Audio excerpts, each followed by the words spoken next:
During the Second World War, the German Luftwaffe takes off from aerodromes across France unopposed, wreaking havoc on poorly defended Allied bomber formations.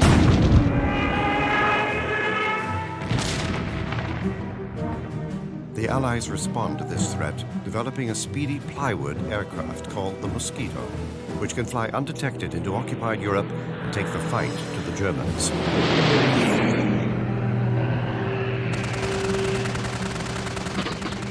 The Mosquito will become the Allies' most effective fighter bomber, carrying out some of the riskiest missions of the Second World War.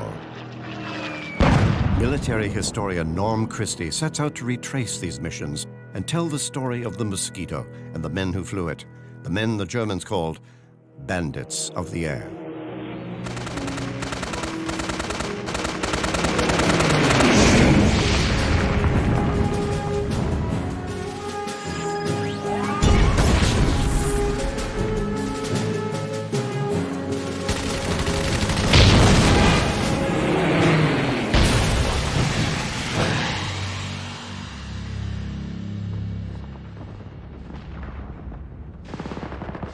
September 1939.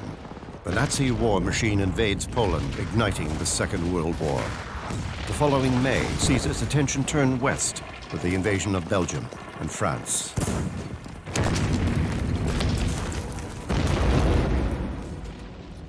The German blitzkrieg quickly overwhelms the Allied forces, and by the beginning of June, the survivors are forced to retreat to England. Hitler's domination of Europe is complete. For the Allies, the situation is desperate. With no continental foothold for staging a counterattack and no foreseeable hope of invasion, their only means of striking back is from the air. But the RAF of 1940 is no match for the mighty Luftwaffe, and through the remainder of the year, the Germans exact a terrible toll in Allied bombers and crewmen. Although the Blenheim, when it was first introduced, was considered to be an advanced aeroplane, which it probably was in about 1936. But by the time the war came, it was getting a bit too slow and a bit too heavy and less maneuverable than it should have been.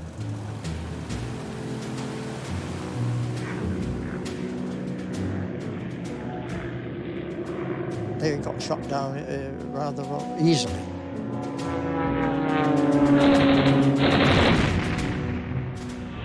I mean, the low-level operations were dangerous. There was no doubt about that. So losses were quite high. It is clear to the RAF that the Allies need a new kind of aircraft, one capable of penetrating deep into enemy territory with the speed and maneuverability to avoid German fighters, with the capacity to deliver the destructive payload of a conventional bomber. And in 1941, they find their savior in the form of an unorthodox wooden aircraft, the de Havilland Mosquito. Based on the design of de Havilland's civilian aircraft, the Mozzie, as she becomes known, is a radically stripped-down version of a conventional RAF bomber. Made almost entirely of wood and manned by only 2 crewmen, the Mosquito sacrifices defensive capability in exchange for increased speed and maneuverability. Constructed of a modest 40-foot wooden frame and with a wingspan of only 54 feet, the Mozzie is remarkably light at just over 14,000 pounds. Powered by 2 1,400-horsepower Merlin engines, the streamlined aircraft can fly at speeds in excess of 400 miles per hour for a range of 1,700 miles. Armed with 4 303 machine guns and 4 20mm cannons, the Mosquito packs a powerful punch. Add in a potential payload of 4 500-pound bombs, and the aircraft becomes the Allies' ultimate fighter bomber. The Mosquito greatly impresses the RAF and is immediately put into service. In September 1941, the aircraft flies the first of many dangerous Intruder missions, striking deep inside Nazi-occupied Europe, taking the war back to the Germans at last. High over the English Channel, Norm Christie is following a route that once took Mosquito crews into France and beyond. We're at about 1,000 feet and about 150 miles an hour. So we're actually 950 feet at least higher than what the Mosquitoes would cross at be in a little cockpit that's like this, which is very much like a Mosquito's, it really gives you a very cool feeling. You can just imagine what this would have been like for these guys, and the precision of the flying, and to be able to go at about 200, 250 miles an hour, 30 feet over the channel, and then you got to find out where you're going. I remember one pilot describing hitting the French coast as going over the top. Now you're in enemy territory. And that's where the real routing would take place, because the navigator had to determine where the anti-aircraft guns were. Ultimately, the Germans in 43 weren't ready to deal with low-level intruder operations. We crossed the narrow lake until we hit a railway line. We turned north, and in less than a minute we were at the airfield. The first thing I saw was a church parade. After all, it was Sunday morning. At least 100 guys were drawn up in perfect lines in the middle of the field. The moment they heard our cannon, they broke and ran, stumbling and falling over each other. There were about a dozen ME-109s parked at the far side of the field. We closed to 50 yards with a 2-second burst. One ME-109 exploded immediately. We hit 2 others. I can see the shells hitting home, and yellow flames coming out of the wing grooves, followed by a huge puff of black smoke. Although the pilots were obviously very good at the Mosquito, the navigator had to be just as good, and they had to work together as a team. And to me, one of the hardest things to understand about these operations is how the hell they found their targets. You're not using radar, you have to pick up these landmarks, whether during the day or at night. And to be able to follow these canals, look for a hill, look for a tower, I honestly don't know how you could do that, especially when you're going 200 plus miles an hour at 50 feet. But the Mosquitoes used their versatility and their speed to get through the German defenses, which made every pilot love them. It was a different airplane altogether. Although it was made of good Canadian wood, it was very durable aircraft. There was nothing like it. Even at low level, at full power, it could do almost 400 miles an hour, which was faster than anything else. Well, it was very exciting, because here we had this, for those days, very high-speed airplane, very maneuverable. It's a mighty firepower. When you let go, the aircraft almost went backwards.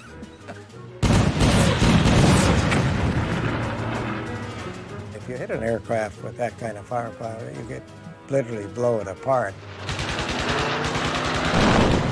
I loved the airplane. I thought it was a beautiful airplane. I felt very safe in it. And it got us back. One of the beauties of the Mosquito was its versatility. It was used in photo reconnaissance operations, which are terribly important for intelligence. They were used as pathfinders, flare droppers for the heavy bomber missions. They were used as fighter bombers. And these aircraft took missions deep into Germany, and they were striking at the heart of the Third Reich.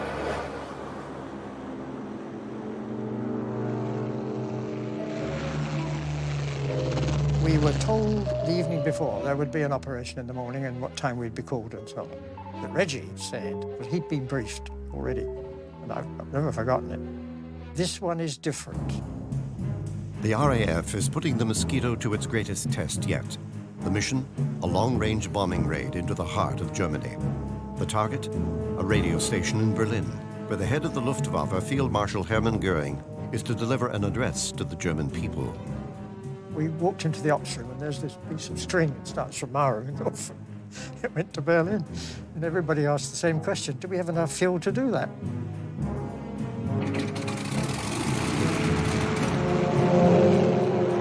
We flew in, got up to 25,000 feet, and we were above solid cloud all the way then.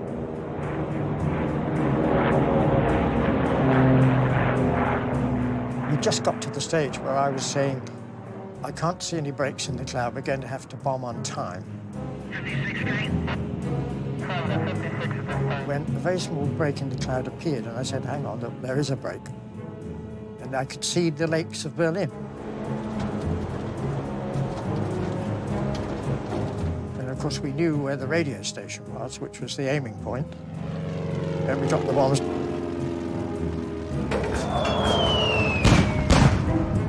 until the bombs hit the ground, there was no gunfire at all. I don't think they knew we were there.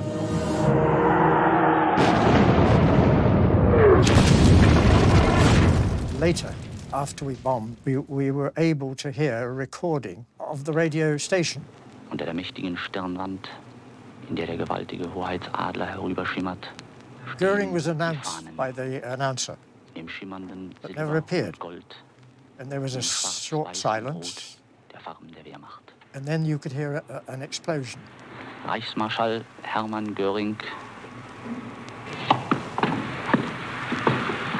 Then you could hear some shouting in the distance. And then they played martial music. We never did that.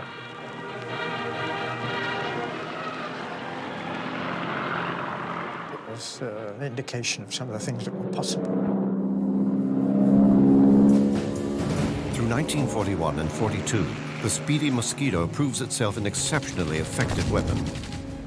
In just 18 months, the aircraft flies over 1,000 sorties with remarkably few losses.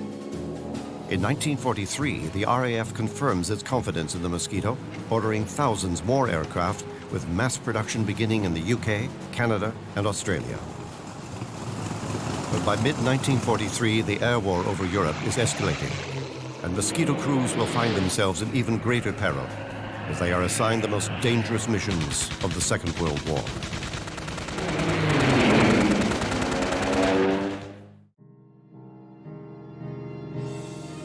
By 1943, from airfields across England, the Mosquito has come into its own in the skies over Europe.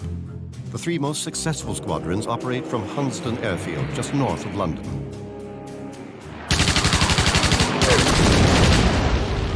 Military historian Norm Christie visits Dennis Sharp, an expert in the airfield's storied past. Do people around here know the history of this place? Not a lot of them do. As you see, it doesn't bear any relation today as what it was then.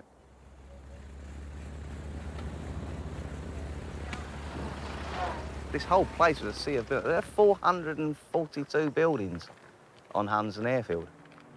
Now, today, we're looking at about half a dozen at the most.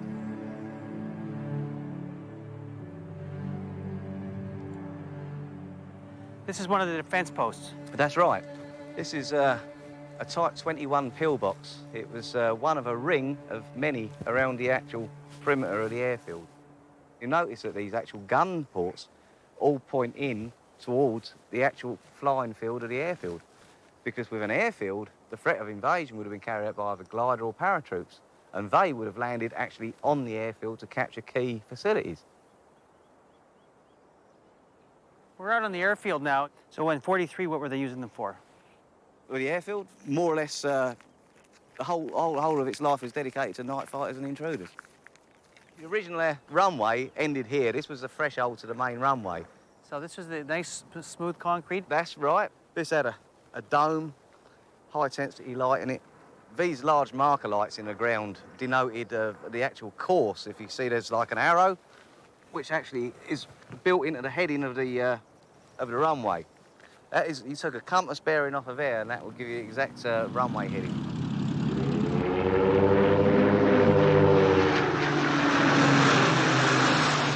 When the airfield was originally built, you see those villas, there's also a pub, the Turkey Cock. But it was right in the line of the runway. And apparently, people used to duck their heads while drinking a pint because the Mosquito was almost hitting the pub on takeoff and landings.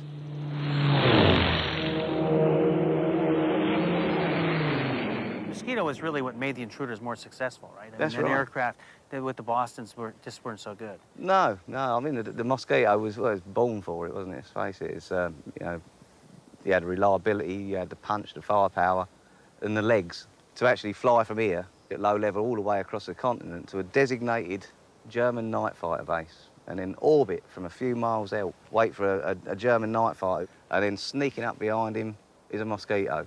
So that's why they 100%. called them the Bandits of the Air. That's right, yeah. It's a way of keeping the German night fighter force on the ground.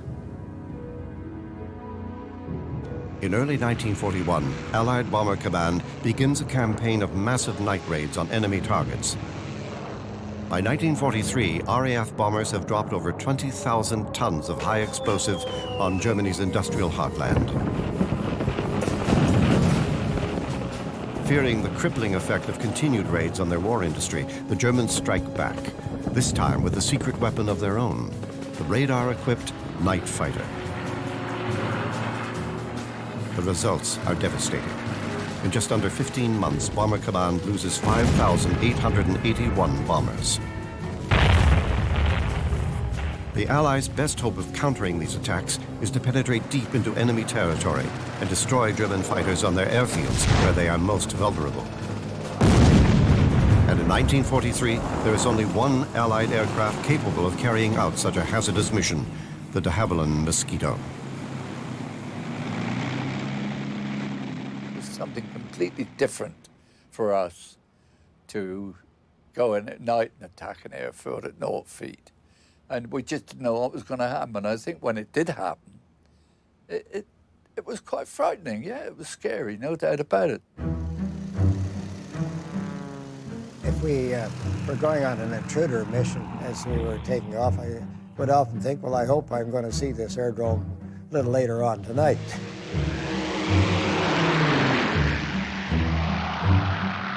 I used to duck right down to a couple of 100 feet across the coast, because then you go across their defended area fast, and they wouldn't get around to their anti-aircraft guns fast enough. We were always low-level intruders, so I mean with a good moonlit night, they could see you from the ground.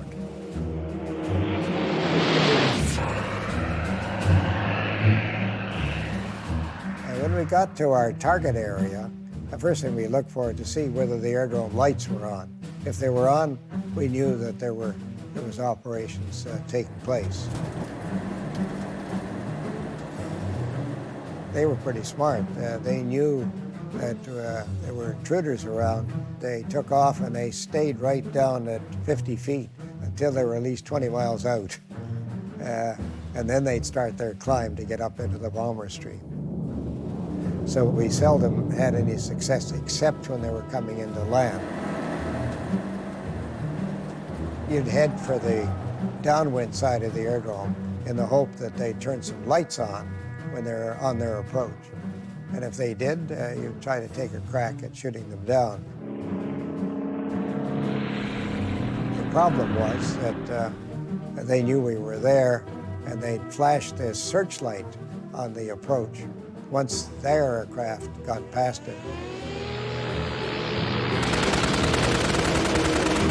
And so all they did was cover the whole airfield in a blanket of anti-aircraft fire. So you had to fly through it. And that, I tell you straight, was frightening. The only hope we had then is circle around, you'd whip in and try to get behind them, getting them as they were touching down on the runway.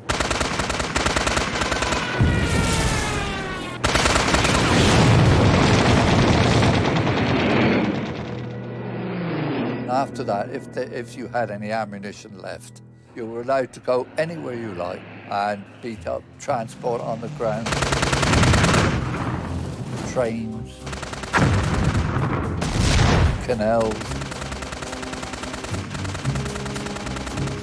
And then when you, well, more or less looked at the petrol gauge and said, I gotta go home, you turned around and made back.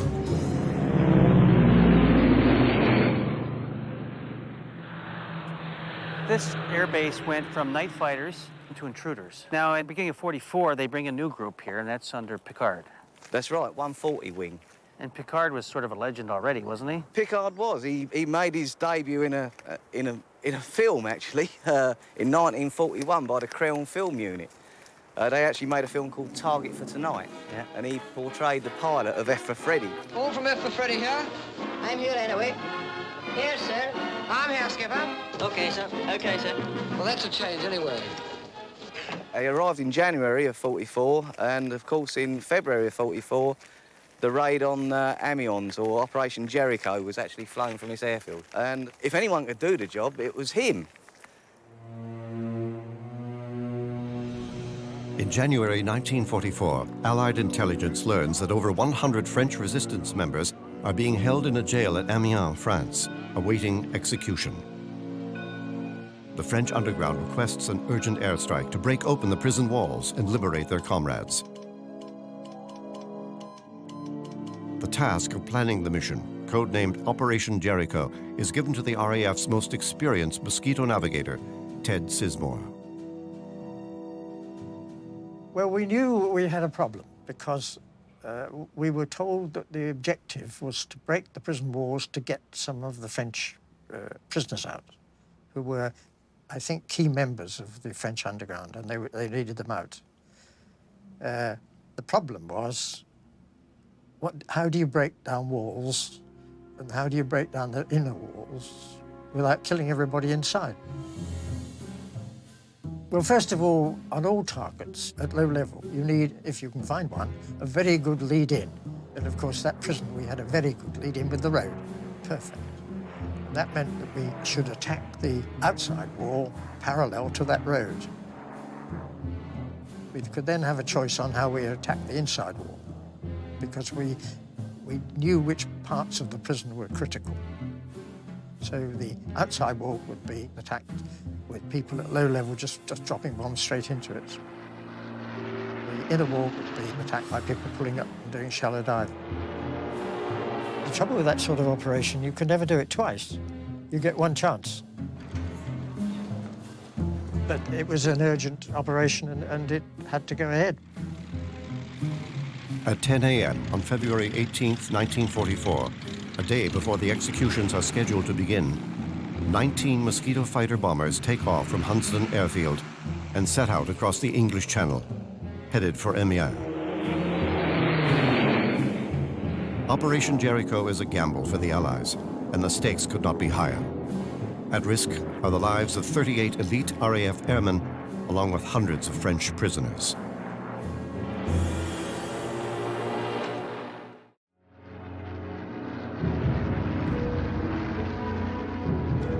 February 18th, 1944.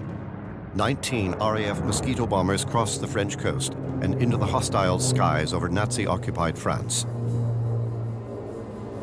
Their mission, codenamed Operation Jericho, is to free over 100 French resistance fighters scheduled for execution. The target, the heavily guarded prison at Amiens.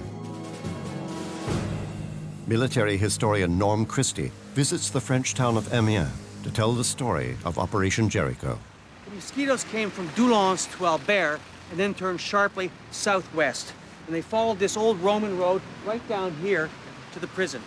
Halfway down, the Typhoon split off to engage German fighters, and at 12:01, the first Mosquito wave hit the prison.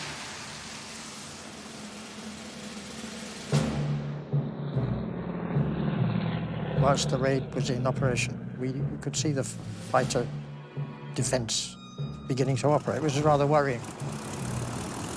The fighter airfield at Amiens was very close to the target, so it was almost inevitable that some fighters would get airborne from there and we would have problems. The first wave were the New Zealanders, and their job was to break the northeastern wall of the prison. And they came in 12:01, 0 feet, dropped their bombs. The bombs skidded on the snow. They had an 11-second fuse for the Mosquitoes to get out of there before the bombs went up. The second wave was so tight on coming in behind them, so the first bombs hadn't exploded yet, so they actually had to divert and go around the prison 360 degrees before they came in. And their objective was to hit the buildings themselves.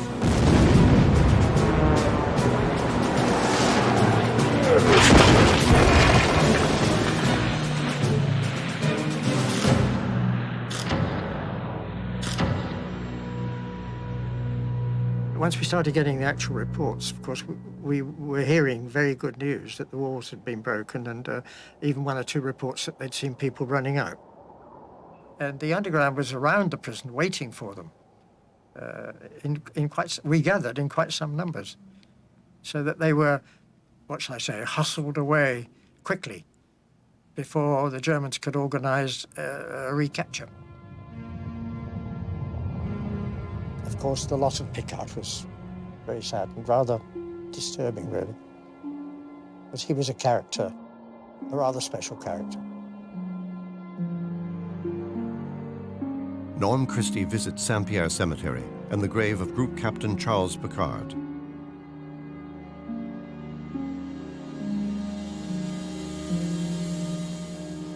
After the raid, Picard waited around for a while, and you could see through the smoke that the prisoners were getting out. In fact, more than 250 of them did escape, and the raid was a great success.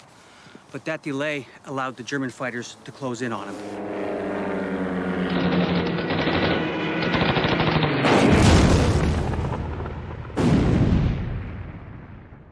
And he crashed just northeast of Amiens. The French locals took his body out of the wreckage, but before they could bury them, the Germans took them, and they buried them here in the old World War I cemetery at Saint-Pierre. Charles Picard, DSO in 2 bars, DFC, pilot, Royal Air Force, 18th February 1944, age 28. At the rising and going down of the sun, we will always remember him. Picard was a legend in the RAF, and his action here at Amiens only added to it. Picard lost his life in the most amazing air raid of the entire Second World War.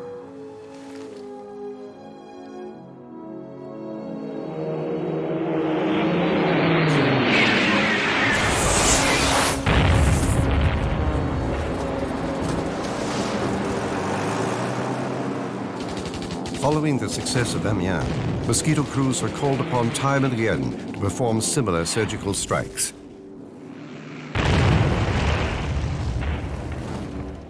Late in the war, Denmark's resistance movement sends a telegram pleading for an attack on Shell House, a former Shell oil building now occupied by the Gestapo. The target, a collection of damning evidentiary files of resistance activities. But the Gestapo anticipates the attack and places 26 Danish prisoners as a human shield in the upper floors of the building. We were called up again to Baker Street and asked if we could attack this one. Well, of course, the first reaction was, how on earth are we going to find a building in the middle of a city? And if we do this job, we're going to kill all those people. And they said, well, you may have to do that.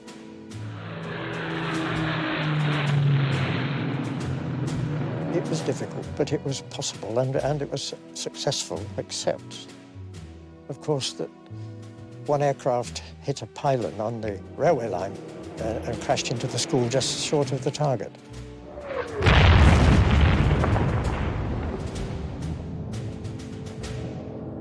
This confused the people behind because of the smoke. And some of the later people dropped bombs onto the school, which was sad. But you have to look on both sides. One or two of the people in the attic were killed. One or two were badly injured because they had to jump from about the 4th floor. But some got out alive. Well, if we hadn't had the accident and the disaster of killing some school children, then they wouldn't have had, those Danes probably would never have got out. So it was a very mixed feeling about the raid, really. But it was successful in the sense that it was the documentation that was wanted, and of course it caught fire and the building burned.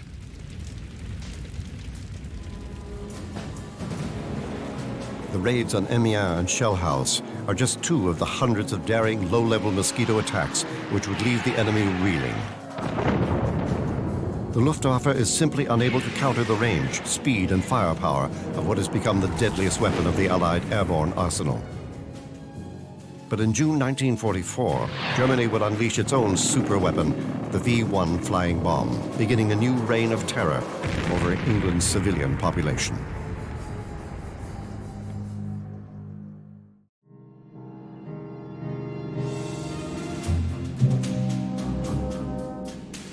The story of the Mosquito leads military historian Norm Christie to a wood outside the village of Morbecque in French Flanders.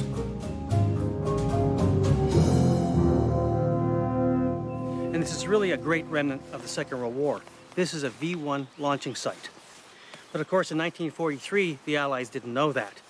They got reports from the French resistance about the Germans building bunkers in these odd positions down the Pas-de-Calais and in the Nord region, and you can actually see one of the smaller bunkers over here.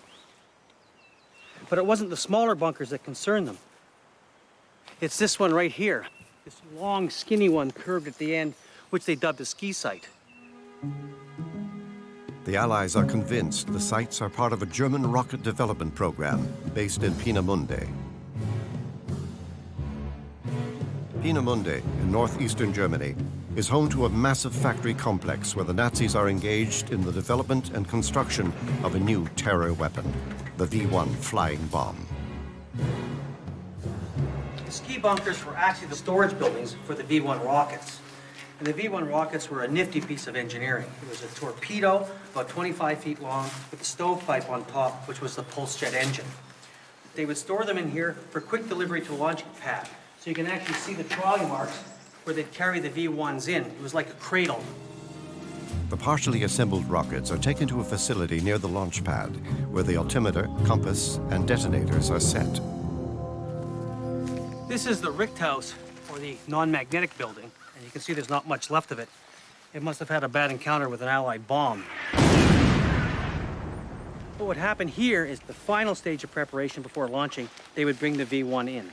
This was a non-magnetic building, and it had to be that because this is where they set the compass. And they would put two detonators in, one on the belly and one on the nose. So if it landed flat, it would go off, or if it came down nose first, it would also go off. Now fully armed, the V1's wings are attached, and the flying bomb is rolled out to the launching pad.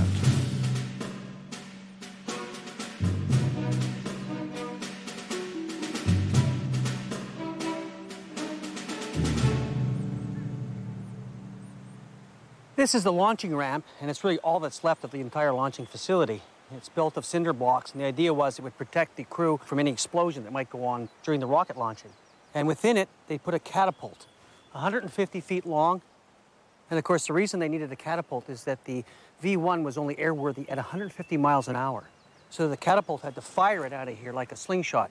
When everything is going, they'd run back to a little control bunker over there, and from there, they pressed a button, which would ignite the jet engine. So when everything was set, the engine is firing, the Germans would press the button, and the rocket would go. One thing that was totally unique about the V1 was the sound it made. It was really infamous. Because it was a pulse engine, it would start off with fuel coming in, it would be ignited by the oxygen, and then it would explode, combust. And once it combusted, a new amount of fuel would go in, and then it would combust. So you had a effect. In these positions, the Germans planned to rain terror on London. It was going to be a new blitz with new vengeance weapons.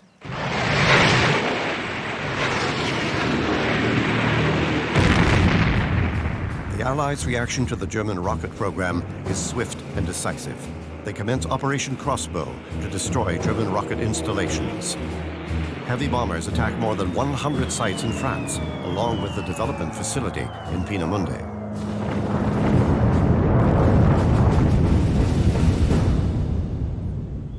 And you can see evidence of the heavy bombing all the way through this park. This is a crater maybe made by a 500-pounder bomb from a Lancaster. Some of the fighter bombers they used here were the Mosquitoes. They also had no-ball raids, or what the pilots started to call no-balls raids, because when they came in low level to attack these sites, they were hit by rifle fire, machine gun fire, and light anti-aircraft fire. V1 sites, you couldn't attack at low level.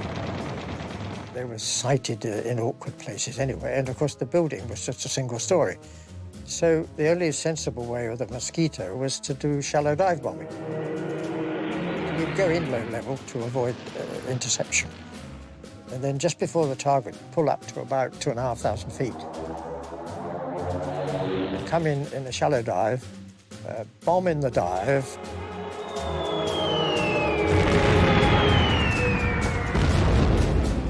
and go back down to the deck to escape. By May 1944, all V1 launch sites had been destroyed. But the Germans quickly developed mobile launch sites, which they deploy among farmhouses and in woodlands, concealing their positions from Allied reconnaissance planes.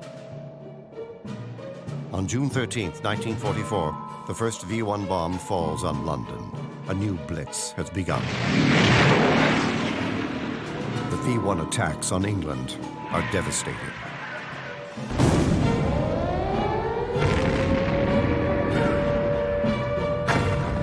civilian population is thrown into alarm. And with little defense against the high-speed bombs, the Allies look once again to the Mosquito, hoping their tried and tested super weapon can turn back this new threat.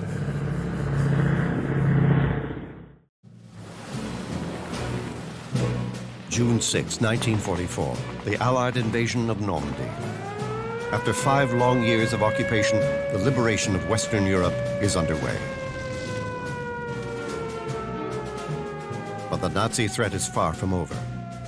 In truth, the Germans, with their advanced weapon technology, are about to unleash a wave of terror attacks on England's civilian population with their new secret weapon, the V1 flying bomb. On June 13, 1944, only 1 week after D-Day, the first V1s rained down on London.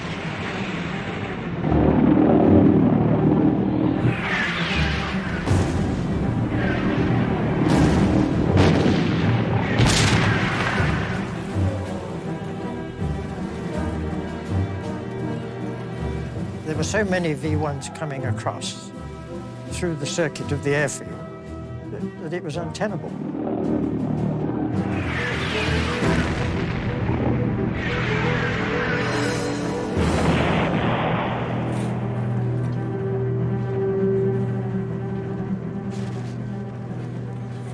I was underneath a couple when I was near London, and of course when you saw it and that motor cut, everybody hit the ditch, because you know it was going to crash.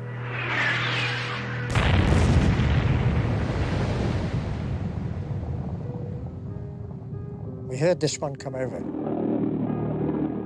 then the engine stopped. So everybody fell on the floor. The dust came out from the walls and the ceiling about 6 inches. And I got up from the floor to my drink, which was on the bar. And as soon as I touched the glass, it disintegrated, just fell apart. And I always remember the barman, who also appeared from the other side of the bar. He said, "I saw that, so I'd better have one on the house." Ground crews fight desperately to repel the V1 attacks. Anti-aircraft fire and barrage balloons prove marginally effective. Nonetheless, the majority of flying bombs slip through. The Allies quickly realized the most effective way to stop the V1 is to intercept them in the air. Once again, they turned to the unparalleled speed and firepower of the de Havilland Mosquito. When the V1 started to come off, we were taken right off of intruding in the hopes of shooting down these V1s.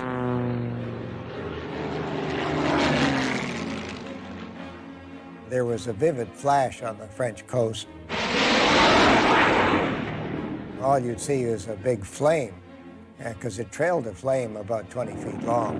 We could see it coming out across the channel, so we would do an interception. These things were going pretty close to 400 miles an hour and sometimes a little more. And even diving on them, we had trouble catching them. We immediately decided on a tactic of patrolling at 10,000 feet. We'd peel over and try to get the Mosquito up to 440 miles an hour. We were gaining some because the fire coming out of the ass end of the V1 was getting bigger. The Mosquito was screaming in every joint. I thought the wings would never stand it. We began to level out, and the clock said 400 miles per hour. We're too close! I shut my eyes as the cannons began banging away. The real danger was if you picked up a piece of debris in the radiator. The other problem was that it produced a very vivid white flash that would blind you. When the explosion came, I thought I was going to be dead. The goddamn thing went off right in our faces. I bet we're all blistered, my pilot said. He was talking about the Mosquito. There wasn't an inch of paint anywhere. The Mosquito was black. No numbers, no letters, nothing. Once we got the hang of the tactic, we were fairly successful, and I think 418 Squadron shot down about 80 of these V1s.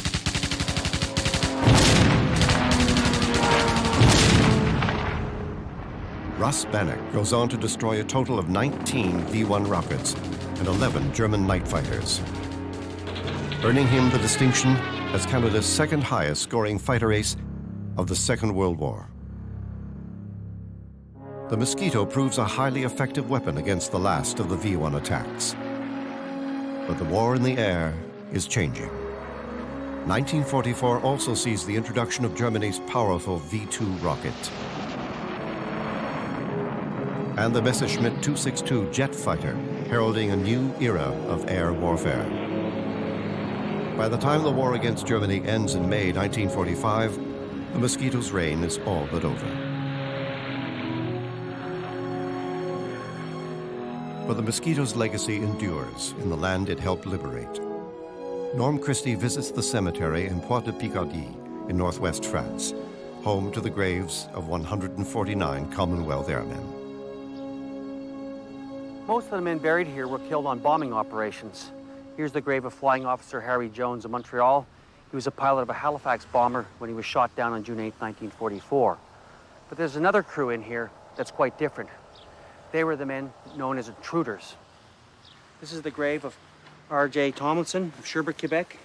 He was the pilot of a Mosquito, and here's his navigator, Charles Essam, who was shot down on intruder operations on June 3, 1944. The Intruders were so effective that the Germans referred to them as the Bandits of the Air.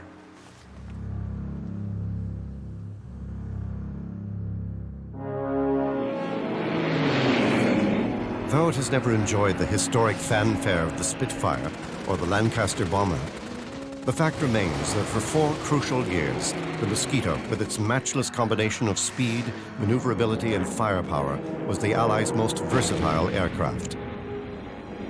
Piloted by fearless crews, its hundreds of high-risk missions hastened the end of the Second World War, undoubtedly saving countless lives that might yet have been lost.